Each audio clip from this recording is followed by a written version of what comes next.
Det vil sige, at jeg får fred i weekenden, eller hvad?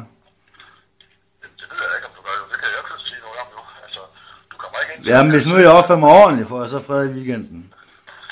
Ja, det er jo rigtigt. Jeg synes, du ikke laver noget, men altså... Jeg ved ikke, om der er nogen, der lige pludselig siger, at du har igen et eller andet. Så kan det også være, at vi kommer på besøg jo. Det skulle du aldrig nogensinde være forsinket. Det er jo sjovt med alle de anonyme vidner, der er vidner mod mig. Hvad med at få dem til at pege på mig i retten? Ja, det kan være. Det kan være, vi observerer overfor hans regner. Ja, det kan jo godt være, men det kan jo også være, at jeg opdagede det for mange år siden. Ja.